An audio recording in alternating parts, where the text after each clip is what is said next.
안녕하십니까. JTBC 저녁 뉴스입니다. 전북은 올해 100개가 넘는 기업을 유치했습니다. 어려운 여건 속에서도 10년 연속 100개 이상의 기업을 유치하는 데 성공했는데요. 정부의 수도권 규제 완화 정책이 이어지면서 수도권 기업의 투자는 크게 줄고 있습니다. 보도에 송창용 기자입니다. 전북에서 생산 활동을 하고 있는 탄소기업 이엔코리아와 마스크팩 제조업체 유셀, 자동차 부품업체 아렌더스가 각각 제2공장을 지키려 했습니다. 이들 기업의 투자 규모는 800억 원으로 채용 예정 인원은 370여 명입니다. 그래서 많은 인프라들이 잘 구축이 돼 있기 때문에 저희가 익산에서 사업하는 활동이 굉장히 수월하게 생각했기 때문에 투자하게 됐습니다. 올 들어 지금까지 전북에 투자한 기업은 132곳으로 투자 예정 금액은 7,233억 원입니다.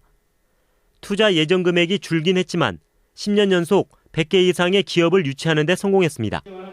문제는 수도권 기업의 투자입니다. 이명박 정부 이후 현 정부까지 수도권 규제 완화 정책이 이어지면서 수도권 기업의 투자는 지난 2009년 60곳을 최고로 지난해 14곳, 올해 7곳으로 줄었습니다. 수도권 기업의 지방 투자 회피는 수도권 집중 현상 심화와 지역 불균형으로 이어질 수밖에 없습니다.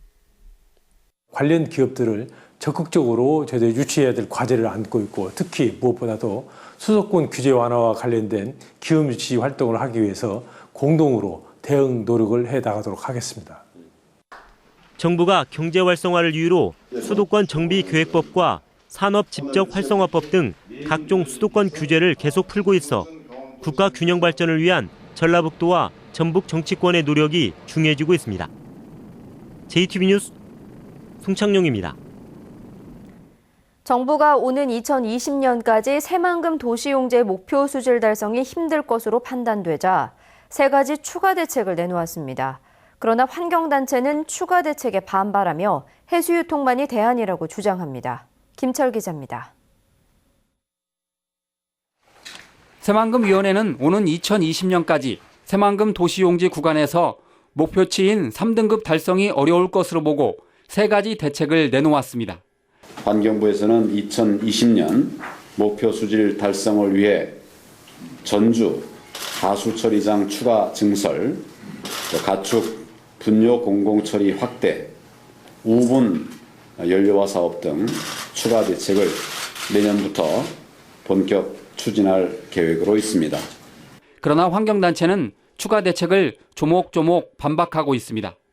먼저 전주 하수처리장 추가 증설의 경우 국가 예산이 50%만 지원되고 나머지는 자치단체 부담이라 전주시의 빚만 늘어날 것으로 주장합니다. 또 가축분뇨 공공처리 확대는 예산이 54억 원에 그쳐 하루 540톤의 분뇨를 처리할 수 없고 우분 분뇨화 사업은 악취 때문에 주민 반발만 살 것으로 우려하고 있습니다. 추가 대책이 시범사업 수준이거나 자치단체에서 당연히 해야 될 사업이기 때문에 실질적인 수질 개선 효과는 크게 얻기는 어렵다 이렇게 보고 있습니다. 전라북도는 추가 대책을 통해 수질 개선에 큰 효과가 나타날 것이라고 밝혔습니다. 수준을 맞추기 위해서 이 세 가지 대책이면 충분하다 이러는 것이 국립환경과학원이라든가 전문가들이 내린 결론입니다. 환경단체는 새만금의 바닷물을 들여보내는 해수유통만이 수질 개선의 해법이라고 주장하지만 전라북도는 농업용수 확보를 위해 해수유통 카드를 받을 수 없다고 맞서고 있습니다.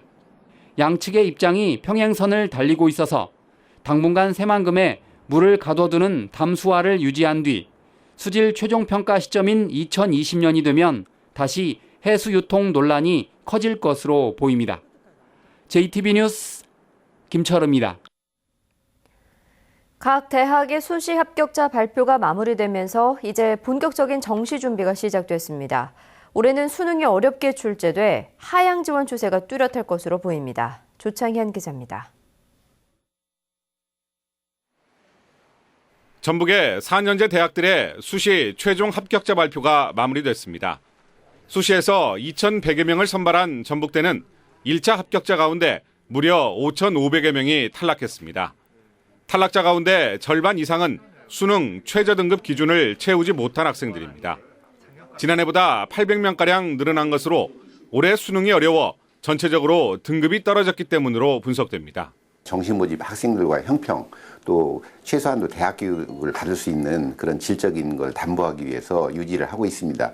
향후에는 이제 수시 모집에서도 수능 최저 등급을 완화시키거나 일부 종합전형에서는 폐지할 그런 생각으로 있습니다.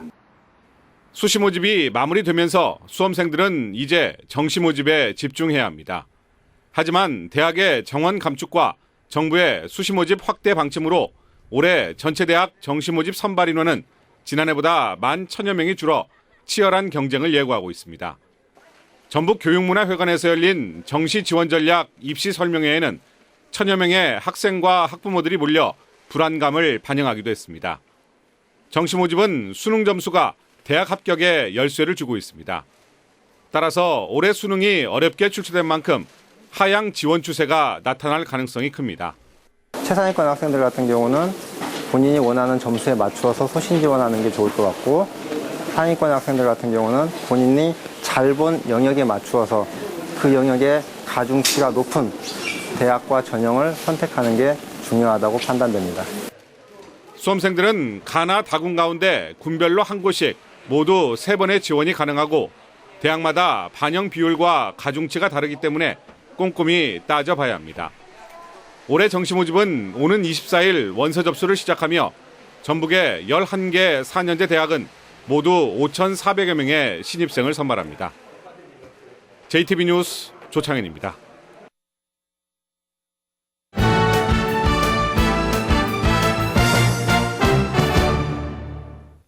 전북 현대가 다음 달 아시아 챔피언스리그 개막을 앞두고 전력 보강에 나섰습니다. 전주 KCC가 전주와 군산에서 잇따라 홈 경기를 갖습니다. 스포츠 소식 정원익 기자입니다. 화려한 시즌을 마친 전북 현대가 본격적으로 전력 보강에 나섰습니다.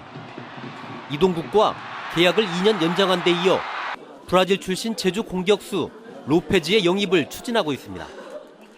오늘 아시아 챔피언스리그 조추첨을 한 뒤 다음 달부터 바로 일정이 시작되는 만큼 발빠른 행보를 보이고 있습니다. 먼저 이동국 선수를 시작으로 해서 저희 팀에 있는 선수들을 계약을 체결하고 있고요. 그다음에 외부에서 또 이렇게 취약 포지션에 맞는 선수들을 계속 영입해서 좀 더 강한 전북을 만들기 위해서 노력하고 있습니다. 상위권을 달리고 있는 전주 KCC가 전주와 군산에서 연속 홈 경기를 갖습니다. 전주 KCC는 오는 16일부터 전주에서 열흘 동안 잇따라 5경기를 갖고 31일부터는 군산에서 3경기를 치를 예정입니다. 팬들과 함께 호흡하고 구단이 또 많은 좋은 이벤트 많이 준비하고 있으니까 찾아주셔서 성원과 응원해 주시면 좋은 성적으로 저희가 보답으로. 고창군청 유도부가 제15회 제주컵 대회에서 금, 은, 동메달을 각각 1개씩 따내며 선전했습니다. 지난 2009년 창단한 유도부는 5명의 선수들이 각종 대회에서 좋은 성적을 내며 강팀으로 떠오르고 있습니다. 제36회 전북협회장기 겸 제35회 종별 선수권 배드민턴 대회가 부안에서 열립니다. 오는 주말부터 사흘 동안 열리는 이번 대회에는 330여 명이 출전해 실력을 겨룹니다. JTB 뉴스 정원익입니다. 야스쿠니 신사 화장실에 사제 폭탄을 터뜨린 혐의로 일본 경찰에 붙잡힌 27살 천모 씨가 군산 출신인 것으로 알려졌습니다. 일본 경찰은 지난달 23일 야스쿠니 신사 화장실에서 발생한 폭발 사건과 관련해 어제 일본의 제2국한 전 씨를 붙잡아 건조물 침입 혐의로 조사하고 있습니다. 올해 3월 군대를 제대한 전 씨는 그동안 군산 시내 원룸에 살다가 지난달 일본 야스쿠니 신사를 방문했지만 폭발 사건의 혐의를 부인하고 있습니다. 전북은 지금까지 최고 20mm 안팎의 비가 내렸습니다. 지역별로는 정읍과 부안 21mm, 진안 19, 고창 16, 전주 15.5mm 등입니다. 이번 비는 앞으로 5mm가량 더 내린 뒤 내일 새벽에 그치겠고 내일은 구름 많은 날씨를 보이겠습니다. 내일 아침 최저 기온은 6도에서 7도, 낮 최고 기온은 9도에서 11도의 분포로 오늘과 비슷하겠습니다. 오늘 밤부터 내일 아침 사이 내륙 지역에는 짙은 안개가 끼는 곳이 있겠습니다. 내일 바다 물결은 앞바다 1에서 2m, 먼바다는 2.5에서 3m로 일겠습니다.